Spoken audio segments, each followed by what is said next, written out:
Hello everyone and welcome back to our channel. This is Siddhi and you're watching me on For Women in India. As we all know that February is the month of love, the time to celebrate Valentine's Day, remembering loved ones and cherish the importance of love in our lives. But where do we stand as far as young people in love are concerned?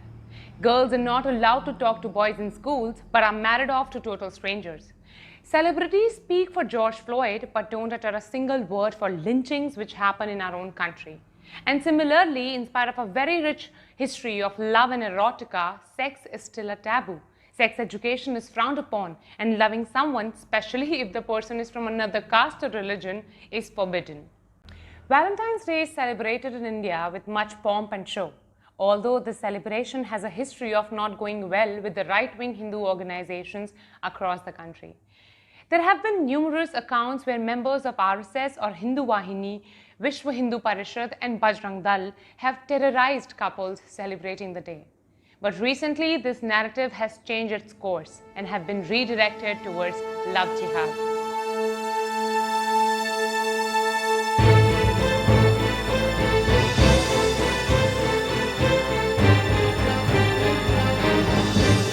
Love Jihad is an anti-Muslim agenda created by members of right-wing Hindu organization.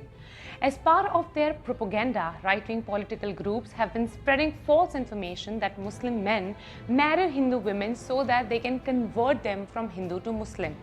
They further claim that the Muslim men seduce and pretend to love, and finally kidnap and marry Hindu women.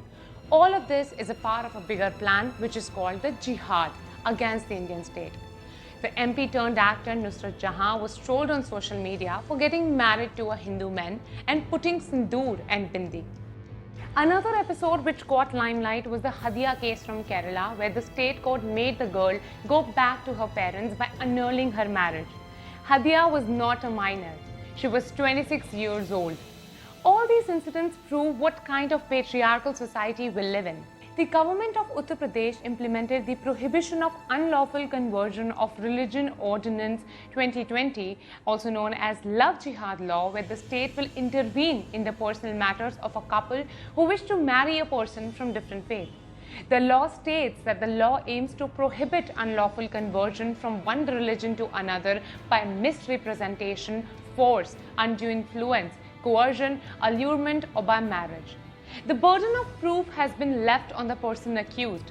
This means that the groom will have to prove that his intention to marry.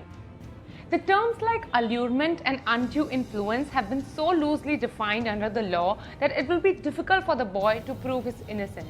Further bureaucratic impediments have been added to any conversion.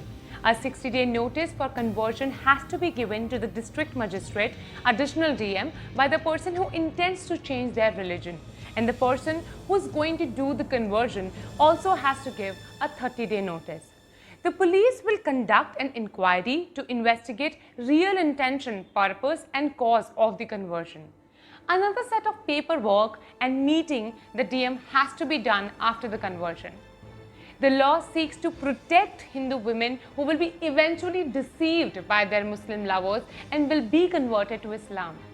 All this is labeled as a part of a bigger Islamic conspiracy which aims at increasing India's Muslim population. Under the law, UP police have been making rampant arrests. A Muslim boy was detained for going on a pizza outing. Another boy was arrested for walking back with a girl after a birthday party. These laws not only reinforce patriarchy but also violate a woman's agency to make her own choice, be it about changing her faith or losing a life partner. This law not only takes away her independence but also leaves her at the protection of her Hindu kin as they are denied their basic human rights to take their own life decisions. Recently, Justice A.P. Shah mentioned that interfaith marriages are still a rarity. Over 90% of marriages in India are still arranged marriages. They are either approved by families or involve persons of the same faith or religion. Very few marriages are intercaste and even smaller number are interfaith. The question is, what can be done? Apart from an immediate withdrawal of the law, the government can start by strengthening the Special Marriages Act. Our legislature should facilitate the citizens to marry whoever they want to. Also, provisions like 1 month notice for protestations by any third party should be removed. The idea behind introducing such laws is to reinforce the idea of a patriarchal society, which will eventually lead to dominance of the right-wing forces in the country. It is high time that we speak up against this social control and moral policing. We can choose who to talk to, who to love, who to marry, and who to be in a relationship with. Last year, Tanishq, the jewelry brand, has to take down its own advertisement because of the backlash it faced on social media for showing an interfaith household. People accuse the brand for spreading the idea of love jihad. Such instances reveal how helpless we are as citizens of the world's largest democracy, which is now overtaken by fanaticism. Such instances make us question, is this the society we want to live in? The government has been advertising a lot for Beti Bachao, Beti Padhao. It is high time that it must do more to protect the girl's right to make her own life choices. The government should also redirect the resources in protecting women from sexual assault, especially against Dalit women across the state. How did you like today's video? Let us know in the comment section.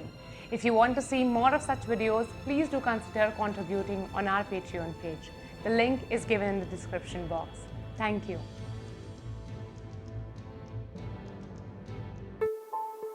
Like, share and subscribe to our YouTube channel. Hit the bell icon to never miss an update.